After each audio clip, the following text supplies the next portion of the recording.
नमस्कार दोस्तों, मैं डॉक्टर सुरेश परिहार। आज एक कहानी के माध्यम से आपको मनोविज्ञान समझाने का प्रयास कर रहा हूँ और ये कहानी है अंधेरे से उजाले की ओर। इस कहानी का जो नाम है वो यही है कि अंधेरे से उजाले की ओर। और अंधेरा किस बात का कि आपका जो मन है उसके अंदर इतना अंधेरा हो जाए, उसके अंदर परेशानियों की वजह से सारी जो रोशनी है, जो उम्मीदों की रोशनी है वो बंद हो जाए, तो अंदर का इतना अंधेरा हो गया कि आपको पूरी दुनिया में जो उजाला है वो दिखाई देने लग गया हो। दोस्तों, ये कहानी है मेरे एक दोस्त की, जिनको मैंने अभी फ़ोन किया और उनसे मैंने ये अनुमति मांगी कि भई आपका नाम ले सकता हूँ या नहीं? तो उन्होंने कहा बिल्कुल लीजिए डॉक्टर साहब। मेरा जो गाँव है अमर सिंह वाला, उसके कुछ ही किलोमीटर दूर मेरा एक ये दोस्त है जिसका नाम है बोड़ सिंह। और बोड़ सिंह के परिवार में एक ऐसी घटना हुई कि घर के अंदर रसोई में उनके जो वाइफ है वो काम कर रहे थे और वो जो सिलेंडर होता है वो फट गया। और दोस्तों, सिलेंडर फट जाना एक बहुत बड़ी बात होती है। तो इसकी वजह से क्या है कि एक ऐसा एक्सीडेंट था जिनके उनके मन के अंदर एक बहुत ही बुरा प्रभाव डाला। उनके अंदर की एंजाइटी बहुत ज़्यादा बढ़ गई। उनके जो परिवार के जो लोग थे, उन्होंने भी थोड़ा सहयोग किया, लेकिन कुछ टाइम बाद में एक प्रकार से दोषारोपण जो है प्रारंभ हो गया। उनके ऐसे रिश्तेदार जिनका जिन पर उसको भरोसा था कि वो रिश्तेदार तो मेरे काम आएंगे, उन्होंने भी उनको बुरा कहना प्रारंभ कर दिया। मन के अंदर एक प्रकार से उदासी छा गई, चिंताएं बढ़ गई और इतना अंधेरा हो गया कि उस अंधेरे की वजह से एक दिन क्या हुआ कि बोड़ सिंह जो है वो मंडी में गया था, मार्केट गया था सामान लाने। और वहां पर वो जो एंजाइटी है उसकी इतनी ज़्यादा हुई कि उसको एकदम से पैनिक अटैक आने लग गया। उसका मन बेचैन होने लग गया, उसके पसीने आने लगे बहुत ज़्यादा और वो एकदम घबरा गया। तभी वहां पर कोई एक स्वास्थ्य कार्यकर्ता थे। उन्होंने उसको देखा, ऐसे पसीने में लथपथ, हृदय की धड़कन चल रही है बहुत ही तेज। उन्होंने एकदम से उसको ये बोला कि बोड़ सिंह, आज तो क्या है कि कुछ अलग ही होने वाला है और तू तेरी जिंदगी को खतरा है। उन्होंने कहा साहब क्या खतरा है, क्या हो सकता है?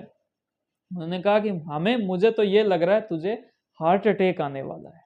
तेरी दिल की जो धड़कन है वो बहुत ही तेज चल रही है और तेरे को तो ये दिल का दौरा पड़ गया है।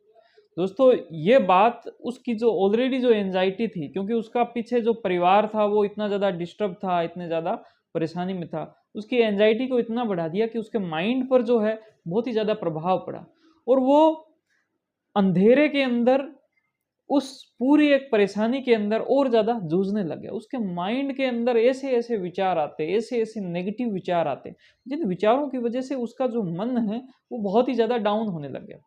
उसके बाद में उसने प्रोफ़ेशनल तरीके से अपनी एक यानी कि मदद ली कि साहब मैं इसको कैसे ठीक कर सकता हूँ, भले कोई दवा के साथ में या फिर काउंसलिंग के साथ में। दवा का उपयोग किया स्टार्टिंग में, क्योंकि इसकी जो समस्या बहुत ज़्यादा थी, तो इसको दवा का उपयोग किया। घबराहट होने लग गई थी, बेचैनी होने लग गई थी। लेकिन उसके बाद में हमने काउंसलिंग का जो तरीका, जिसको सीबीटी थेरेपी बोलते हैं, वो तरीका इस्तेमाल किया। और उस तरीके के अंदर क्या था कि दोस्तों, आप इसको बात को समझने का प्रयास करें। मेरे साथ में मेरे जो टीम के जो सदस्य हैं वो भी बैठे हैं, ताकि वो भी काउंसलिंग को समझें, सीबीटी को समझें कि हमारा जो मन है वो काम कैसे करता है। बाहर से जो भी कोई चीज़ें आती है, वो चीज़ें मन के अंदर आते ही सबसे पहले चलता है विचार। ये विचारों के बादल है ना? अगर जो बादल अच्छे होंगे, बढ़िया बादल होंगे, तो जब हमें ज़रूरत होएगी तब वो बरसात करवाएँगे। अगर बादल खराब होंगे, ठीक है, तो हो सकता है वो बादलवाई ज़रूर कर दे, लेकिन बरसात कुछ हो ही ना, हमें परेशानी करके चले जाएँ। या फिर बहुत ज़्यादा वो बरस दे, तो भी परेशानी। तो बादल तो जो है ना वो सही होने चाहिए, विचारों के बादल सबसे पहले आते हैं। और दोस्तों, ज़मीन जो है वो एक प्रकार से क्या है कि इन बादलों से प्रभावित होती है। अगर बादल अच्छे हैं तो ज़मीन के अंदर हरियाली होगी। अगर बादल जो हैं वो खराब हैं तो ज़मीन के अंदर सूखा पड़ जाएगा। तो दोस्तों, बादल है वो विचारों के हैं, ज़मीन जो है वो एक प्रकार से मन है। मन में जब नेगेटिव विचार आते हैं तो मन भी हमारा जो है वो नेगेटिव हो जाता है। लेकिन इसके अंदर एक बहुत ही बड़ी जो बात है, जो हमारे कंट्रोल की बात है, वो ये रहती है कि हम उन बादलों पे भरोसा कर लेते हैं।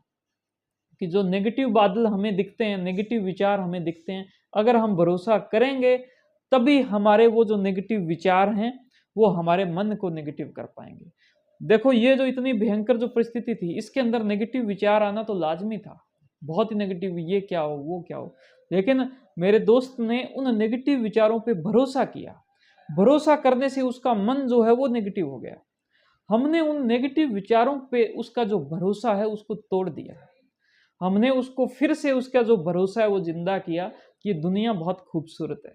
जो घटना हो गई वो हो गई, लेकिन हम उसको सुधारा जा सकता है। ठीक है ना? और आपके जो वाइफ है उनका इलाज हो सकता है, उनके अंदर धीरे धीरे सुधार आ रहा है, आगे उनका और सुधार आ जाएगा। लेकिन एक इतनी बड़ी जंग जीत कर आप फिर से इस दुनिया के अंदर मुस्कुरा रहे हो, इस दुनिया के अंदर आप फिर से एक हौसले के साथ में जी रहे हो, ये एक बहुत बड़ी बात है। तो आज की जो कहानी है वो हमें इस मोड़ पर लेकर आती है कि आप अपने माइंड में जो भी आपके जो विचार आते हैं, तो इन विचारों पर ज़्यादा निर्णय करने की कोशिश मत करो कि ये मेरे विचार बुरे आ रहे हैं, ये मेरे विचार अच्छे आ रहे हैं। इन विचारों का आप चुनाव भी मत करो कि मैं तो सिर्फ अच्छे-अच्छे विचारों को अपने माइंड में लेके आऊँगा। मेरे माइंड में बुरे विचार आने ही नहीं चाहिए। दोस्तों ये जो परिस्थिति है हमारे जीवन की, हमारे जीवन के साथ में जो जो हमारी प्रकृति है, वो हमें विचार देती है। वो हमारे माइंड को चलाती है।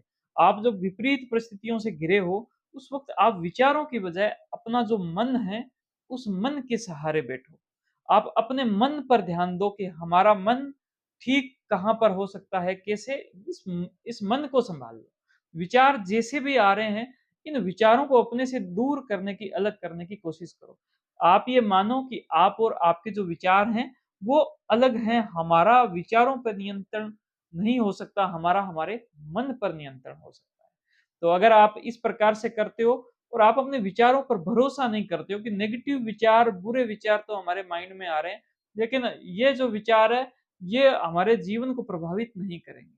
तो विचारों पर भरोसा नहीं करो, जो विचार आपके नेगेटिव हैं, तो ऐसा करके हम हमारे मन को और अच्छा कर सकते हैं। तो आज की कहानी का यही जो है एक यानी कि कन्क्लूज़न था। अगर आपको अच्छा लगा हो तो इसको आप लाइक करें, इस वीडियो को शेयर करें और ज़्यादा से ज़्यादा लोगों तक पहुँचाएँ। हमारे यूट्यूब चैनल को ज़रूर सब्सक्राइब करें, फेसबुक पे आप हमें फ़ॉलो करें और हमसे जुड़ें। बहुत धन्यवाद, थैंक यू, जय हिंद, जय भारत।